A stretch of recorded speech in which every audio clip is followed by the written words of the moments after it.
The trouble that is going on between the military men and the Okuama community in Delta State, let's look into it and see what is cause of the problem that has been going on for a while now. Let us hear directly from the minister. Please, as you are watching, try to subscribe, like, comment and share to others for more information. And we go quickly into this conversation around the security situation around the country, the recent kidnappings and killings in the Delta, for instance. Joining us to look at this, we have Mr. Mike Ejiofor, a former director with the Department of State Services. Thank you for joining us. Thank you for having me. Good morning. Mr. Ejiofor, of course, there have been multiple reactions, all manner of reactions to, let's start out with the Delta situation, it's like the most recent. But from your angle, what do you think? Well, for me, it's something I can't imagine. The killing in Delta. You know, I try to figure out, killing people is not right. Nobody has any right to take any other person's life. Talk of soldiers. And going beyond killing, but mutilating their body and decapitating their head and all this. It's human. For me, I think we have lost our values as human beings. No respect for life anymore. This is a very tragic incident for me. I can't comprehend it. It's just sad, very, very sad indeed. What do we make of the reactions that have trailed it so far? Because initially, I mean, there are those who said that, look, there wasn't a quick enough response to the incident, and this was said to have happened on a Friday, and we didn't get a statement from. I think her mayor headquarters responded perhaps late Saturday or early Sunday. I can't quite remember now. But by that time, human rights activist Mr. Femi Falana was already, calling that there needs to be a quick response so as to douse tension, between that community and the larger Nigerian society. Because for some people, what immediately came to mind after that incident happened was the aftermath that had trailed such an incident in places like Odi and Zaki Biam. And there were fears, immediate fears for, that community that, look, this could, spell doom for it, given what had happened, what had transpired there. But from what you've seen so far, would you say that all the reactions that we have seen have been in line with what should happen in the wake of such a very, disturbing incident?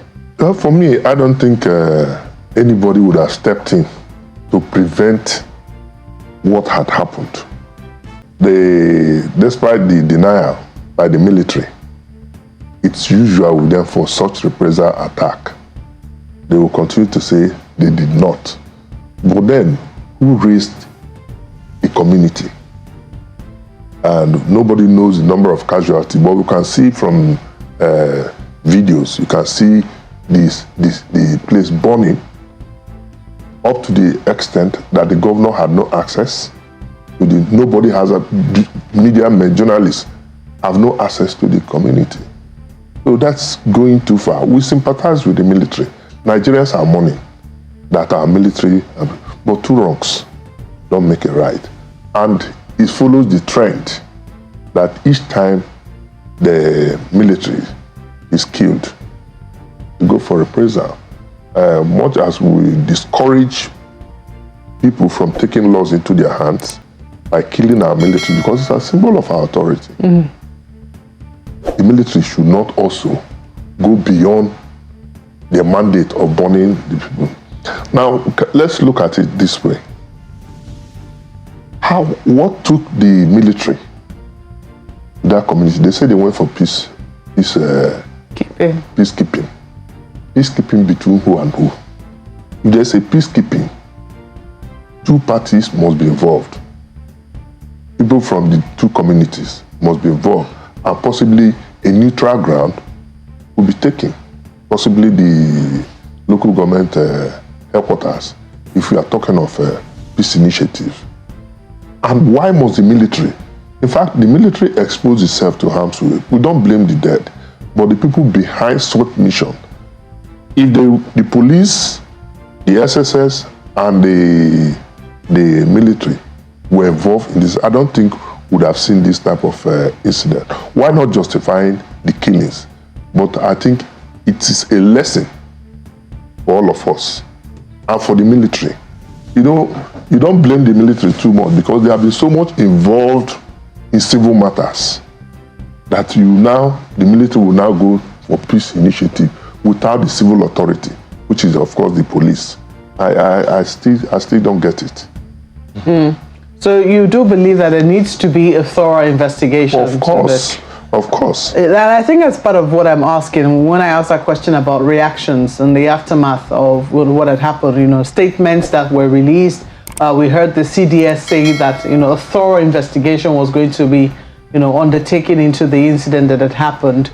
However, I do not know. Because right now the military is an injured party. As well as all Nigerians are. But the military specifically has felt the direct impact of this.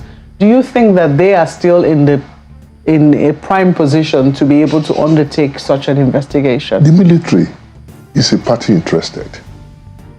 They cannot undertake such investigation.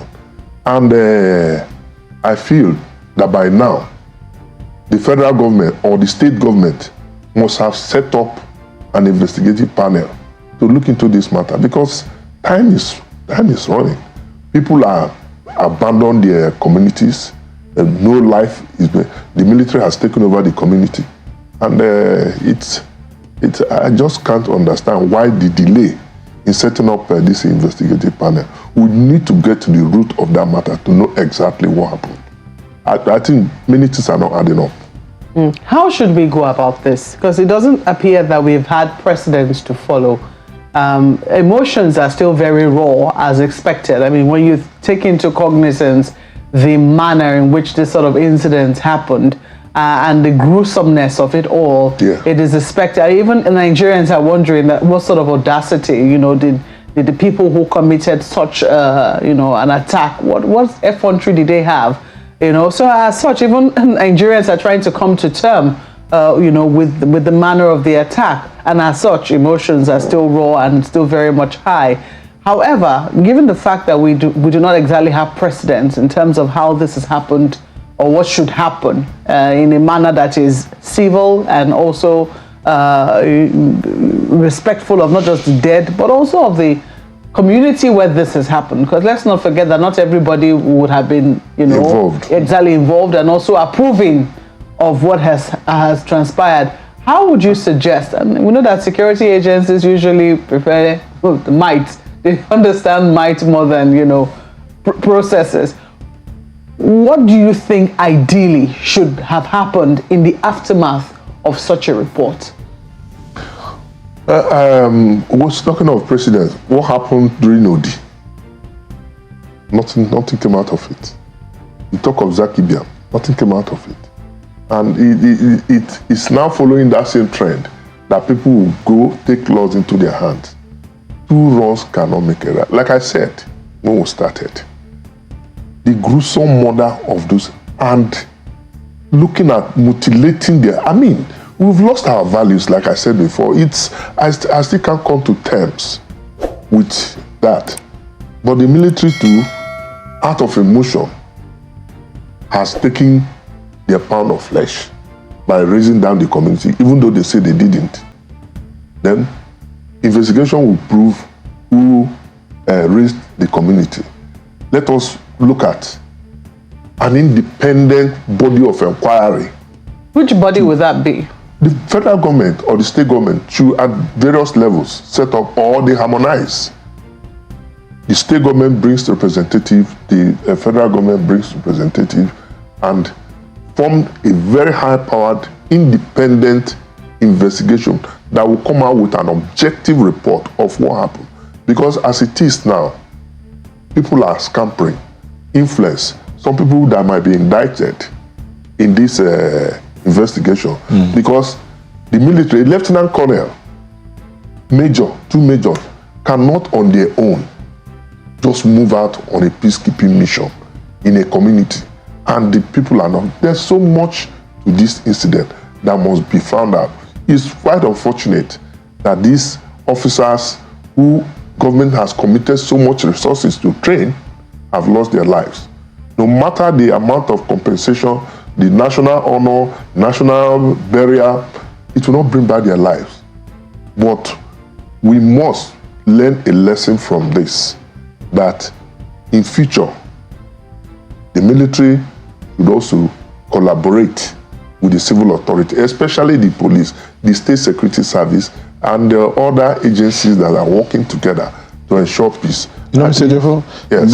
There's that conversation about the fact that the civil-military relations have been strained, so to speak, maybe because the military is really stretched across different facets of the country, carrying out security, trying to secure the country, contrary to what they are meant to do, which is protecting the borders, as the case may be.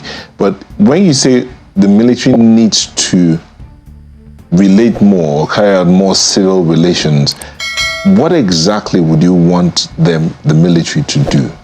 Well, until this ugly incident, I know that Major General, who is in charge of civil-military relationship, they have been, there's been improved relationship between the military and the civil authorities.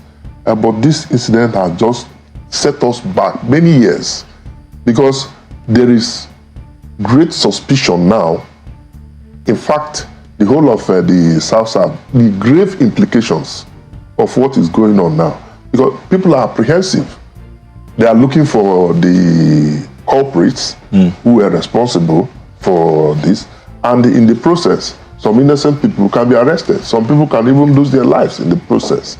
So we need to build this confidence between the military and the civilians to give reassurance. And there's no way this can be better done than looking at the truth, finding out exactly what happened, so that in future, such situations can be prevented from happening. We're seeing the reports that the troops are combing Bayelsa and Delta creeks to find these militant leaders. But while we were talking about this, the other matter in Kaduna also comes to mind. 287 children kidnapped, another 87, another 15 in different areas.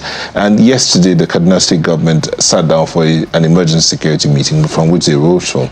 And the governor was quoted as saying he said he told the traditional rulers to fish out the informants of the bandits. In his words, there are some people, some unscrupulous people who have crept into the various communities who are informing the bandits about activities going on. The bandits, they are watching television. Mr. Jeffo, I'm going to have to interrupt you very briefly. This is just to inform our viewers on our DSTV platform that we'll be going live to Bauchi State for the distribution, for live coverage of the distribution of palliatives organized by the state government. This program, Sunrise Daily, will certainly continue on all our other platforms, including our online platforms. But we're taking you live now, our viewers on DSTV, to Bauchi State for a live coverage of the distribution of palliatives organized by the state government. Okay, back to the conversation, Mr. Ejiofor. You were saying that the bandits also watch television. They watch television. They have. That is why most times there are certain information we shouldn't release. Especially we should be self-regulatory. Being the media, those of us who also discuss some of this issue, because they are there watching. So the governor talking of informants to the bandits, if he knows them, possibly intelligence have provided the informants, they should be arrested and further interrogated. And that also brings me to the issue of the information given out yesterday, the sponsors of terrorism being named, and so one of them is under prosecution already. And I think that will bring a very big lead, because these people who are operating the bandits, if you see them, they're not looking healthy, they're not looking wealthy, so they must have sponsors that they report to. And it must be also investigated. What are their aims? What are their objectives? What do they intend to achieve? For me, I feel they're just out there to destabilize the government and make government unpopular. You remember that we had this issue of threat in 2014, but somewhere another governor came up to say that some people were brought in and they were being paid. There was a time even the NSA's office released 100 billion to all these people. So you have empowered them. So these are the areas we should now be looking at to disempower them, if I must use that, to bring them back to sanity. But they have acquired so much arms, so much money, that it becomes, how do we explain that you have over 280 something people taken at a time, apart from the Chibok girl that happened in 2014? Are they moving in buses? Are they trekking? Are they moving in motorcycles? With such huge numbers, how are they being fed? Medical. Do you know they have some of them who also have medical personnel who takes care of their health and wealth, and you can't just go now. That's why when government says we must free them, it puzzles me, because they are going to be used as a human shield. Yeah. There's no way you can go and attack them. So the best thing we should do is to concentrate our efforts in preventing it from happening. And how do we prevent it? Monies are given to these people. Let's follow the money. You remember when the former Central Bank governor's wife, Emefiele, was kidnapped? The money used was marked.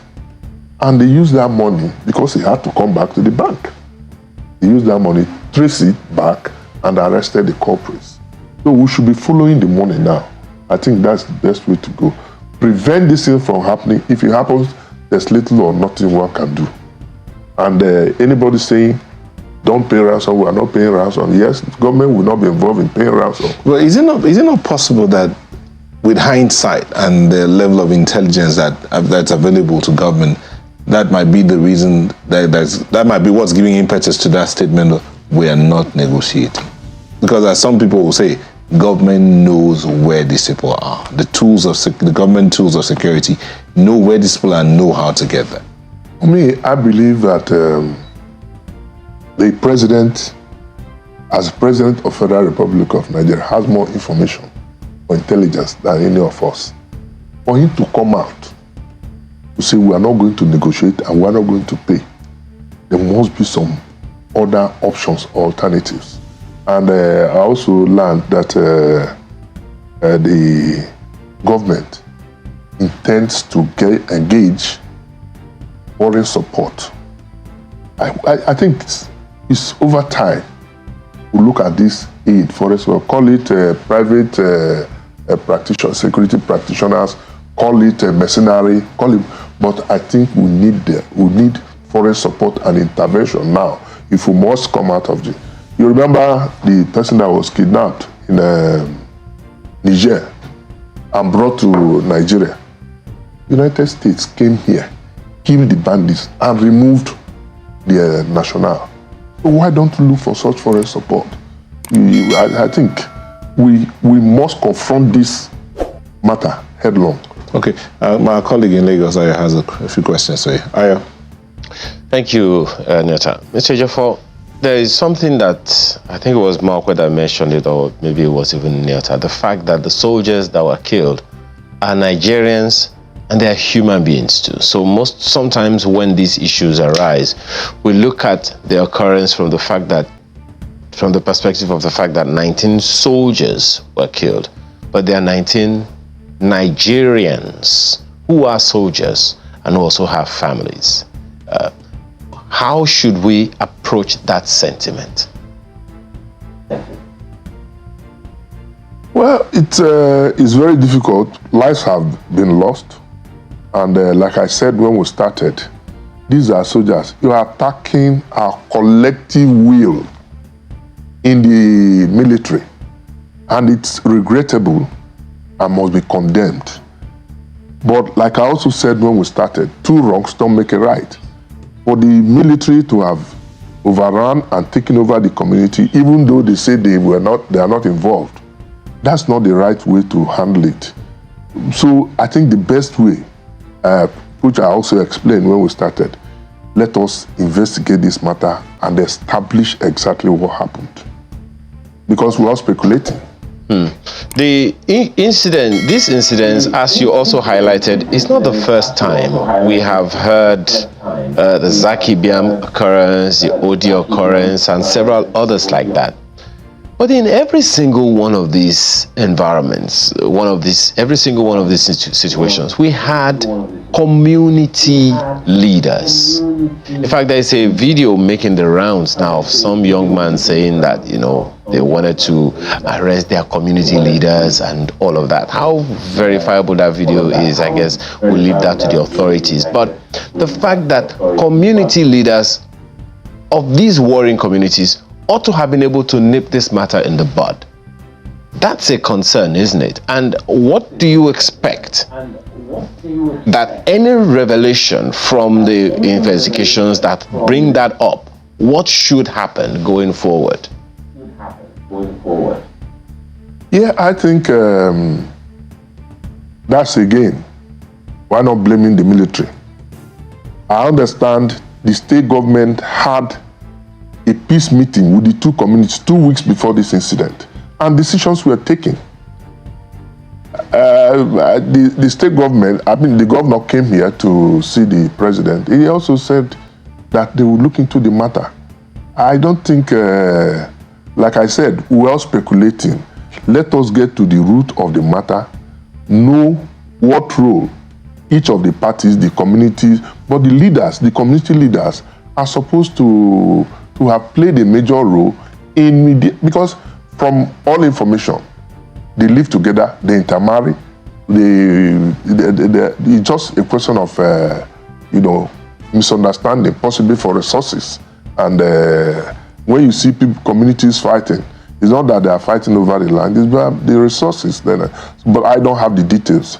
So when this matter is properly investigated, we should be able to make a categorical statement whether the community leaders play their role or not. Okay, Mr. Jeffo. Well, that last question from Maya, the community leaders, the youth leaders, whoever the case might be, there's a growing trend or a trend in our society where, as per big man, I have friends in the security organizations, agencies, and I have a little challenge. I can reach out to Mr. Ejiofor. I said, please come, I'm having a bit of a challenge here. Could that have been the situation there? Is that the kind of community that was going to be arrested for whatever reason there may be? But at the end of the day, the question will be, what needs to be done to ensure the safety of Nigerians? Yeah, honestly speaking, like you said, it's possible somebody is behind the intervention. But like I said, until it is investigated, I'm not going to speculate. But the military hierarchy should also call its men to order. I see military men now providing escort for politicians. You go to public places, you say, when we were young, we had a captain in the 60s in my place, an army captain, Captain Waka from Uguluku. When he passes, that is on leave, we'll be following his footsteps, walking like a soldier. You don't see soldiers, but they're everywhere now. So familiarity, they say, brings contempt. There's so much familiarity between, in fact, they have even gone to the point now of extorting money on the road, like the police. So what's the difference? We need to realign or reorientate our military that they are there to defend our territorial integrity. And besides, in the Niger Delta, for instance, you have military everywhere in the southeast. That's where our resources come from. So they need to be protected. That's why they're everywhere. And a lot of people now lobby to be posted either to the southeast, also not because they love this country, but because of what they intend to get. Mr. Michael Jeffo, let's hope that those that need to hear will be hearing and something will be done real quick to ensure the safety of Nigerians and hopefully the children who were abducted in Canada. We'll come back real quick. Thank you once again, Mr. Mike Ejiofor is a former director of the Department of State Services. Thank you for coming in this morning. And that is where we'll say adios. Thank you for letting us be a part of your morning, and do go out there and be the best of you that they can be, and stay safe. I'm Naija Igbe. Thank you for watching. I'm Maokpe Ogun Yusuf. I'm Akine. Thanks for all your messages as well. Bye for now.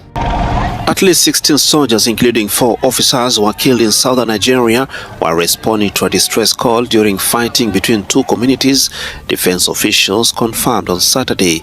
The attack in the oil-rich river in Delta State happened in the Bomadi Council area Thursday, when the soldiers deployed to keep the peace were surrounded by some community youths and killed.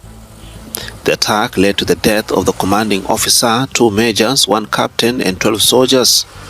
Local media reported the conflict in Delta was related to a lingering land dispute between the Okuama and Okoloba communities, which resulted in the abduction of 1 man. The soldiers had successfully tried to negotiate his freedom, though mostly deployed on special security operations across West African country. Nigeria soldiers are sometimes sent to resolve conflict in communities, especially in areas with inadequate security presence or where deadly clashes are common.